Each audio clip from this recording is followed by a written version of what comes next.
نبی علیہ السلام کسی جگہ گئے، وہاں پہ ایک بدو نے نا آپ کی دعوت کی۔ امام حاکم نے بھی اس حدیث کو صحیح کہا ہے، امام زاہبی نے بھی، شیخ زبیر زئی صاحب نے بھی، شیخ غلام مصطفیٰ زئی صاحب نے بھی، شیخ البانی نے بھی۔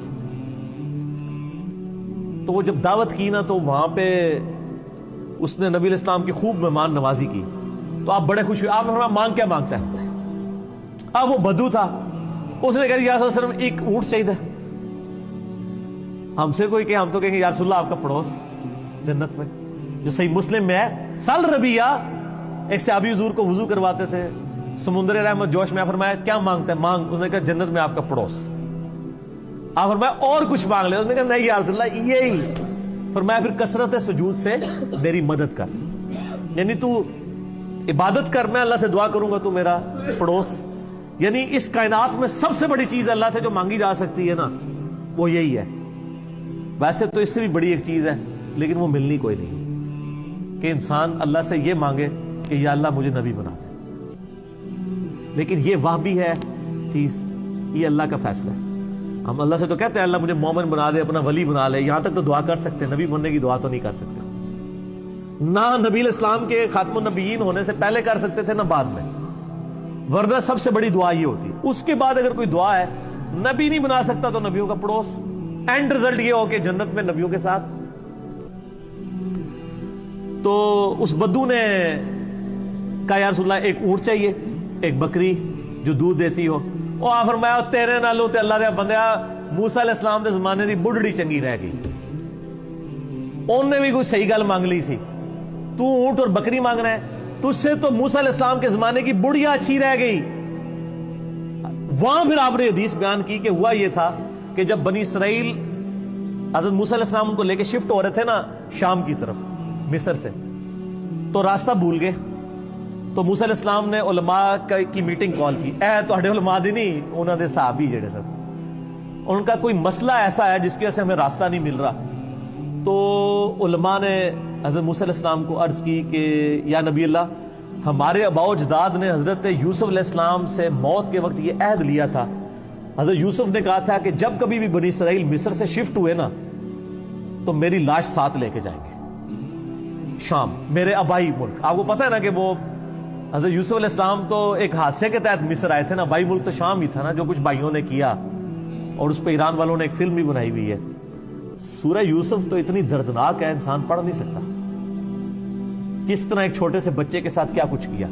تو ان کو اپنے وطن سے محبت تو تھی، تو انہوں نے کہا تھا بنی اسرائیل جب بھی تم یہاں سے شفٹ ہوئے نا میری لاش ساتھ لے کے جانی ہے میرے آباء و اجداد کی سرزمین میں، حضرت ابراہیم علیہ السلام کی سرزمین میں شام۔ اور نہ کہ اچھا اسی لیے راستہ نہیں مل رہا، انہوں نے کہا چلو واپس۔ اچھا واپس گئے تو انہوں نے کہا جی بتاؤ اب یوسف علیہ السلام کی قبر کدھر ہے؟ کسی کو قبر نہیں پتا تھی، کیونکہ مزار نہیں تھے نا اس زمانے میں ہوتے، اے مزار تے تسی شروع کیتے نے نا، مزار ہوندے تے یوسف علیہ السلام دا مقبرہ بڑھیا ہوندا۔ تو علماء نے بتایا کہ ایک بوڑھی عورت ہے جس کو پتا ہے قبر کی لوکیشن، لیکن وہ بتاتی نہیں کسی کو، وہ کہتی ہے موسیٰ نوں لے کے آؤ میں اودے نال گل کراں گی۔ آپ اگوں نے گل کے کرنی سی؟ موسیٰ علیہ السلام گئے، کہا اماں بتا دے ہم نے حضرت یوسف کو شفٹ کرنا ہے۔ انہوں نے کہا میری ایک شرط ہے کہ جنت میں آپ کی پڑوس مجھے مل جائے۔ یہ وہ چیز ہی جو حضور نے کہا کہ تو کچھ اور مانگ لیتا ہے، تجھے تو بڑھیا اچھی رہ گئی۔ اچھا حضرت موسیٰ علیہ السلام گھبرا گئے، اور حدیث کے الفاظ آپ کے چہرے پہ ناگواری آئی کہ اب یہ اتنی بڑی چیز نے ڈیمانڈ کر لی، ظاہر ہے یہ اس کا اختیار تو پیغمبر کے پاس تو نہیں ہے نا، پیغمبر صرف دعا کر سکتا ہے۔ تو حدیث کے الفاظ ہیں اسی وقت حضرت موسیٰ پہ وحی نازل ہوئی، اور پیچھے کرنے والا تو اللہ ہی ہے نا سر، اور کہا کہ موسیٰ ٹھیک ہے کمٹمنٹ کر لیں۔ تو انہوں نے کہا ٹھیک ہے۔ وہ ایک تالاب کے اوپر لے کے آئی اور کہا کہ اس تالاب کا پانی خشک کرو۔ ویسے لبنی اور کسی نے نہیں سی، وہ تالاب دے تھلے بیسمنٹ ہی سی قبر، وہ تالاب کا پورا پانی نکالا، وہ عرصہ دراز سے ایک چھپڑ چل رہا تھا، نیچے جب تہ نکلی تو وہاں سے قبر کھودی گئی، تو حضرت یوسف علیہ السلام کا یعنی میت وہاں سے انہوں نے نکالی۔ اس میں الفاظ ہیں عظام یوسف، یوسف علیہ السلام کی ہڈیاں برآمد کی، اور پھر وہ بنی اسرائیل لے کے چلے۔ اچھا وہ 10 کمانڈمنٹس جو فلم ہے نا ہالی ووڈ کی، اس میں بھی انہوں نے یہ سین فلمایا ہوا ہے یوسف علیہ السلام کی لاش کو نکال کے شفٹ کرنے لگے، وہ ساتھ لے کے جاتے ہیں باقاعدہ، یعنی ان کی بھی ٹرم میں یہ موجود ہے، یہ والا واقعہ جو نبی علیہ السلام نے سنایا۔ اب اس میں الفاظ ہے عظام یوسف، اس کی وجہ سے شیخ البانی نے سلسلہ حدیث صحیحہ میں جب حیات النبی کا عقیدہ ڈسکس کیا تھا تو انہوں نے کہا کہ میں بڑے عرصے سے اس حدیث پہ پریشان تھا کہ یوسف علیہ السلام کی ہڈیوں کا یہاں پہ ذکر ہے، تو کہتے ہیں پھر اللہ نے میری مشکل آسان کی، مجھے ابو داؤد میں ایک حدیث مل گئی جس سے مجھے پتا چلا کہ عربی لنگوسٹک میں جسم کے لیے بھی ہڈیوں کا لفظ بولا جاتا ہے، ٹھیک ہے، یعنی کبھی ہم بھی کبھی بولتے ہیں نا، یعنی جسم ٹوٹ رہا ہے، بعض کہتے ہیں میری ہڈیاں ٹوٹ رہی ہیں، وہ ٹوٹ تو نہیں رہی ہوتی، یہ محاورتاً لفظ ہے، اور وہ کہتے ہیں وہ اس طرح کے ابو داؤد میں ایک حدیث ہے کہ نبی صلی اللہ علیہ وآلہ وسلم کو صحابہ کرام نے ریکویسٹ کی کہ ہم آپ کے لیے ایک ممبر تیار کرتے ہیں، اس میں الفاظ ہیں تاکہ آپ کی ہڈیوں کو سکون پہنچا سکیں، یعنی آپ بیٹھ کے کھڑے کھڑے تھک جاتے ہیں تو اس پہ بیٹھ بھی جایا کریں، تو وہاں پہ بھی عظام کے الفاظ ہیں۔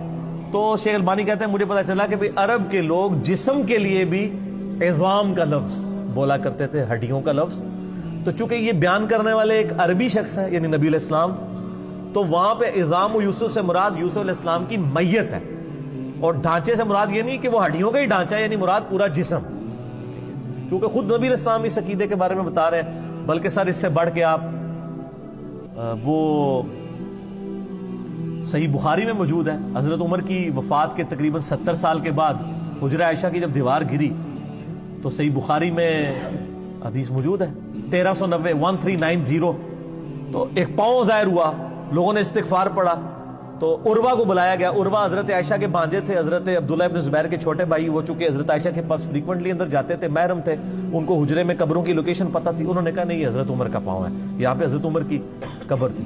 نبی علیہ السلام کی وفات کے آلموسٹ 70-80 سال کے بعد اور حضرت عمر کی شہادت کے تقریباً 70 سال کے بعد حضرت عمر کا پورا پاؤں پنڈلی سمیت الفاظ ہے کہ وہ حجرہ عائشہ کی صفائی کے جب دیوار گری تو وہ دوبارہ تعمیر کرنے لگے حجرے کو، پورا پاؤں نکل آیا، تو یہ تو حضرت عمر کا بھی جسم مبارک سلامت ہے۔ لیکن یہ یاد رکھیے گا جسم سلامت ہونا کسی کے لیے یہ دلیل نہیں ہے کہ بس وہی بزرگ ہے، جس کا جسم سلامت نہیں تو وہ بزرگ نہیں ہے۔ کئی صحابہ کرام میں ان کی لاش کے ٹکڑے ٹکڑے کیے گئے ہیں، مسلح کیا گیا ہے، کڑاہوں میں لاشوں کو جلایا گیا ہے۔ یہ اللہ تعالیٰ کسی کو پروٹوکول دے گا، یعنی یہ اللہ تعالیٰ کی طرف سے کوئی ڈیفائنڈ نہیں ہے، ڈیفائنڈ صرف نبیوں کے لیے، اور جو ابو داؤد کی حدیث ہم ڈسکس کر چکے ہیں۔ ٹھیک ہو گئے؟ دیکھیں کتنے مزے، یہ مزے کی کہانی نہیں ہے، یہ وہ ہے سٹوری جو حدیث کے اندر آئی ہے۔ آپ کی کہانیاں بزرگوں نے لکھی ہوتی ہیں، ہم وہ آپ کو کہانیاں سناتے ہیں جو سچی کہانی ہے۔ ٹھیک ہو؟